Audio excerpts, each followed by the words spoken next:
کہا ہم جہاد نہیں کریں گے تو اللہ نے میدان میں قید کر دیا. میدان میں. یہ یاد رکھیں, جب انسان اللہ کی نافرمانی کرتا ہے تو اسے ایسی قید ملتی ہے جس کا اس نے تصور بھی نہیں کیا ہوتا.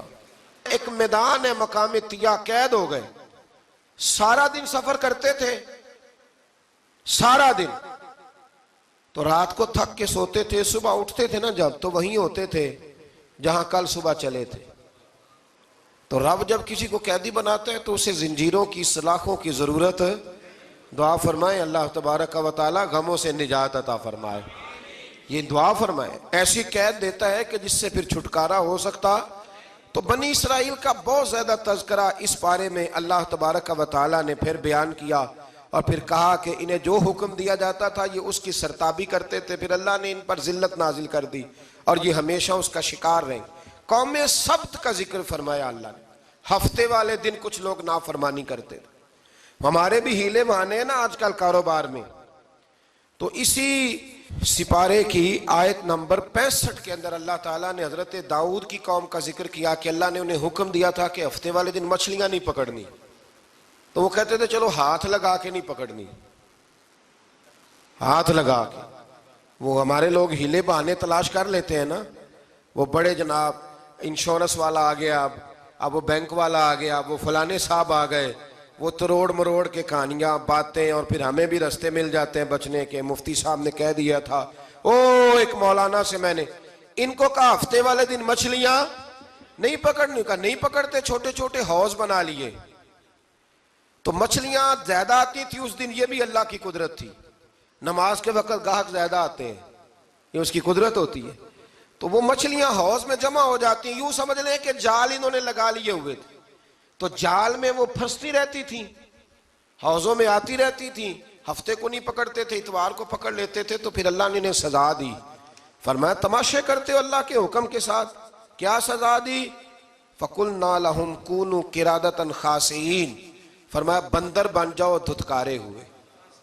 جو رزق حرام طریقے سے کماتے تھے رب انہیں بندر بنا دیتا تھا. ابھی بھی میں نے دیکھے ہیں بڑے بڑے تاجر پاگلوں جیسی زندگی گزار رہے ہیں. نفسیاتی طور پہ سکون نہیں ہے, کروڑوں روپیہ پڑا ہے. کیوں؟ اس لیے کہ رب کے بتائے ہوئے طریقے کے مطابق تجارت نہیں کرتے. آگے ایک اور دلچسپ بات آ گئی. بنی اسرائیل کے اندر نا ایک شخص نے اپنے چچا کو قتل کر دیا جائیداد کے لیے. یہ دیکھیں کب سے لوگ جائیداد کے لیے قتل کرتے آ رہے ہیں. چچا کو قتل کر دیا, اور قتل کر کے حضرت موسیٰ علیہ السلام کے پاس آئے کہ میرے چچا کو کسی نے قتل کر دیا ہے, تو بتائیں کیا کرنا ہے. تو آپ نے فرمایا کہ گائے ذبح کرو, اور اس کا ایک ٹکڑا مقتول کو مارو, مرنے والے کو. وہ خود اٹھ کے بتا دے گا مجھے کس نے قتل کیا ہے. اب ارادہ نہیں تھا گائے ذبح کرنے کا, تو بہانے کرنے لگے. ارادہ نہیں نہ ہوتا تو پھر کیا ہوتے ہیں, کہنے لگے گائے کس طرح کی ہو, بوڑھی ہو کہ بچی ہو, رنگ کیسا ہو, جوان ہو کہ چھوٹی ہو, حال میں ایک دفعہ چلنا سیکھ گئی ہو یا ابھی نہ سیکھی ہو. تو بتاتے گئے تو رب بھی شرطیں بیان کرتا گیا. گہرے زرد رنگ کی ہو, حال کے اندر اسے نہ چلایا گیا ہو, پانی نہ نکالا گیا ہو, نہ بچی ہو نہ جوان ہو, اس کے درمیان ہو. یہ ساری شرطیں کہاں پائی جاتی تھیں؟ حضرت موسیٰ علیہ السلام کی قوم کا ایک شخص تھا جو اللہ کا ولی تھا. وہ جب انتقال کرنے لگا نا, اللہ اکبر, دیکھو رب ولیوں کی اولادوں پر بھی کتنا فضل فرماتا ہے. وہ جب انتقال کرنے لگا تو ایک اس کے پاس چھوٹی سی بچیا تھی, گائے کی بچی. اس نے جنگل میں چھوڑ دی. کہنے لگا یا اللہ میں تیرے نام پہ چھوڑتا ہوں, میرا بچہ جوان ہو جائے تو اسے دے دینا, اور تو سرمایہ ہی کوئی نہیں. بچہ بڑا ہوا تو بچہ بھی بڑا نیک تھا, اپنی ماں کا بڑا فرما بردار تھا. اس کی ماں نے کہا بیٹا تیرے باپ نے ایک گائے چھوڑی تھی. تو بچہ جنگل میں گیا اور جا کے کہنے لگا اے اللہ میری گائے مجھ سے ملا دے. تو رب کریم نے وہ گائے واپس کر دی. وہ گائے گھر لے آیا. اب وہ کہنے لگا اماں بیچ دوں, تو اماں کہنے لگی بیٹا میرے پوچھے بغیر نہ بیچنا. کئی دفعہ گاہک لگے, پر اس نے کہا جب تک میری اماں نہ کہے گی میں بیچوں گا. ادھر بنی اسرائیل والے شرطیں جتنی گائے کے بارے میں پوچھ چکے تھے وہ ساری اسی گائے میں پائی جاتی تھی. تو یہ ڈھونڈتے ڈھونڈتے وہاں پہنچ گئے. تو کہنے لگے گائے چاہیے. تو اس نے کہا بھی تمہاری مرضی سے نہیں, قیمت میری مرضی کی. ایک مفسر نے تو یہاں تک لکھا ہے کہ اس نے کہا گائے ذبح کر کے نا تو جتنا گائے کے اندر گوشت ہوگا نا اتنا ہی کھال کے اندر تم مجھے مال بھر کے دو گے، اتنے ہی سکے بھر کے دو گے، اتنی اشرفیاں بھر کے دو گے تو پھر تمہیں گائے دوں گا۔ تو پھر یہ گائے انہیں ملی اور یہ گائے لے کر کے آئے۔ زیادہ سوالات نہ کرتے تو زیادہ الجھتے نہ۔ ہم بھی دین کے معاملے میں بڑے سوال جواب کرتے ہیں، اتنا سوال کریں جتنی اس کی ضرورت ہے۔ ان لوگوں نے سوالات زیادہ کیے تو پھر الجھ زیادہ گئے۔ تو میرے بھائی اس کا ذکر بھی اللہ تبارک و تعالیٰ نے پہلے پارے کے اندر بیان فرمایا۔ پھر اللہ کریم نے فرمایا کہ کچھ ایسے لوگ بھی ہیں یہودیوں میں سے جن کا دعویٰ ہو گیا ہے کہ ہم اللہ کے بڑے پیارے ہیں۔ فرمایا یہ صرف ان کے منہ کی باتیں ہیں، یہ تو قیامت میں پتہ چلے گا نا کہ اللہ کا پیار کس کے ساتھ زیادہ ہے۔ اور پھر یہ بھی یہودیوں نے دعویٰ کیا ہے، اسی پارے میں اللہ فرماتے ہیں کہ ان کا دعویٰ ہے کہ ہم اللہ کے بڑے پیارے ہیں، جنت میں ہم ہی جائیں گے۔ تو اللہ فرماتے ہیں پھر مرنے کی دعا تو کرو، جنت میں تو مر کے جانا ہے نا۔ لیکن رب فرماتے ہیں یہ کبھی مرنے کی دعا نہیں کریں گے، اس لیے کہ انہیں پتہ ہے کہ ہم نے آخرت کے لیے کیا بھیجا۔ لیکن جی پہلا حکم آ گیا یا ایھا الذین آمنوا کہہ کے، پہلی آیت قرآن پاک کی پہلے سپارے میں پہلی آیت جس میں اللہ نے کہا یا ایھا الذین آمنوا، تو پہلا حکم آمنوا کہہ کے آیت نمبر 104 میں جو اللہ نے حکم دیا ہے نا وہ نبی پاک کی تعظیم کا حکم ہے۔ پہلا حکم ہی اللہ نے حضور کی عزت اور ناموس کا ارشاد فرمایا۔ پہلا اس ترتیب کے لحاظ سے وہ ہوا یہ کہ جب نبی پاک کو بات ارشاد کرتے تو صحابہ کرام اٹھ کے عرض کرتے رائینا یا رسول اللہ، حضور سمجھ نہیں آئی ذرا رعایت کر دے۔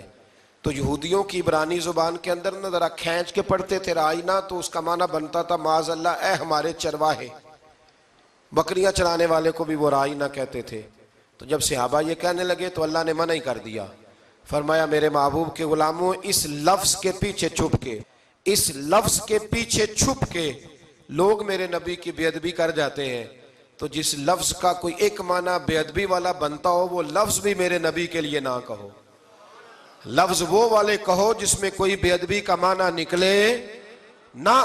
یہاں لوگوں نے بڑے بڑے لفظ نہیں بول دیے، پھر کہتے ہیں میرا مطلب یہ تھا، میرا مطلب وہ تھا، تو نے وہ لفظ بولا کیوں جس کا کوئی غلط مطلب بھی نکل سکتا تھا۔ اللہ نے فرمایا یا ایھا الذین آمنوا لا تقولوا رائینا، اے ایمان والو رائینا کہو ہی نہ۔ تو یا اللہ کیا کہیں؟ فرمایا وقولوا انظرنا، تم کہو یا رسول اللہ ایک نظر فرمائیے، انداز دیکھیے، انظرنا ایک نظر۔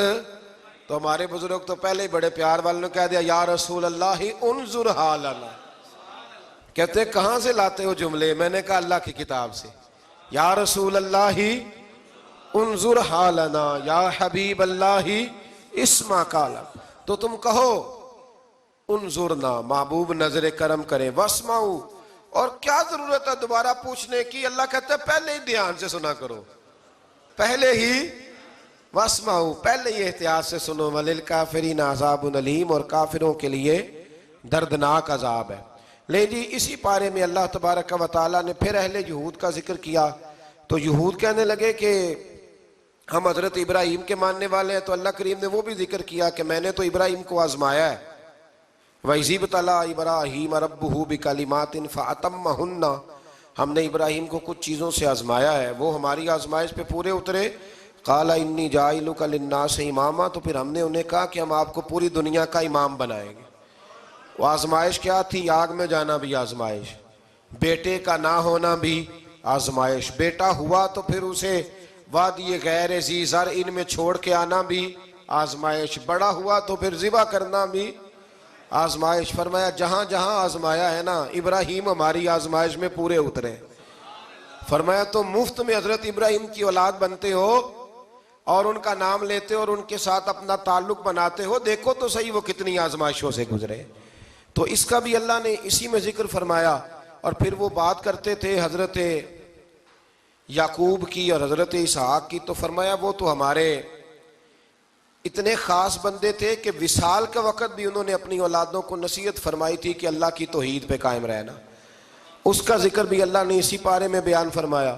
اور جو حضرت ابراہیم اور جناب اسماعیل نے کعبہ تعمیر کیا تو اس کا ذکر بھی اللہ تعالیٰ نے اسی پارے میں فرمایا۔ فرمایا جب وہ کعبہ بنا رہے تھے تو کہہ رہے تھے ربنا تقبل منا، کہہ رہے تھے اے اللہ بنا ہم نے دیا ہے پر مہربانی فرما ہم سے قبول فرما لے۔ تو جو آیہ کریمہ آخر میں عرض کرنا چاہتا ہوں اس پر بھی تھوڑی توجہ فرمائیں گے تو بات بڑی نکھر کے باہر آئے گی۔ یہ 16ویں رکوع کے اندر اللہ نے پھر یہود کا اور عیسائیت کا ذکر فرمایا تو اللہ کریم نے ایک بات ارشاد فرمائی، یہودیوں کے ہاں جب کوئی بچہ پیدا ہوتا تھا وہ پیلے رنگ کے ساتھ اس کو رنگتے تھے، یا کوئی خاص رنگ تھا ان کا، بچہ پیدا ہوتا تو اس پر وہ رنگ چڑھاتے کہ یہ جی ہمارے مذہب کا رنگ ہے۔ ہمارے ہاں بھی رسمیں ہیں نا اپنی اپنی، معاذ اللہ اپنی اپنی نہیں ہونی چاہیے، اللہ رسول کا حکم ہونا چاہیے۔ تو یہودیوں کے ہاں بچہ پیدا ہوتا تو ایک خاص رنگ چڑھاتے، عیسائیوں کے ہاں پیدا ہوتا تو وہ بھی ایک خاص رنگ چڑھاتے۔ تو مسلمانوں کے ہاں بچے پیدا ہوئے تو انہوں نے بھی توجہ کی کہ یہ کیا ہو رہا ہے، تو رب کریم نے فرمایا صبغۃ اللہ، رنگ اللہ کا ہی ہے۔ ومن احسن من اللہ صبغہ، اور فرمایا اللہ کے رنگ سے زیادہ خوبصورت کس کا رنگ ہو سکتا ہے؟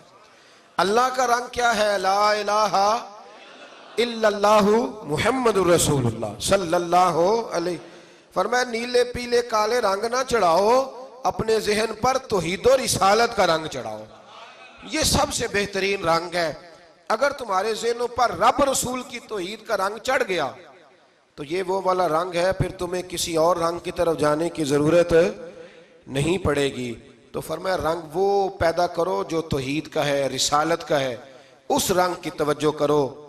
قرآن مجید کے اس پارے میں اللہ کریم نے مختلف باتیں بیان کر کے آخری رکوع میں یہ جو رنگ کا ذکر فرمایا نا، تو یہ لگتا ہے پورے پارے کا خلاصہ ہے کہ رب کریم نے فرمایا اصل بات یہ ہے کہ تمہاری سوچوں پہ رب رسول کی توحید و رسالت کا رنگ ہونا چاہیے۔ ہر وقت بچہ پیدا ہو، کوئی دنیا سے جائے تو رنگ کس کا ہونا چاہیے؟ اللہ رسول کے دین کا۔ اللہ تعالی ہمیں سمجھنے کی توفیق عطا فرمائے۔ آخر دعوانا ان الحمدللہ۔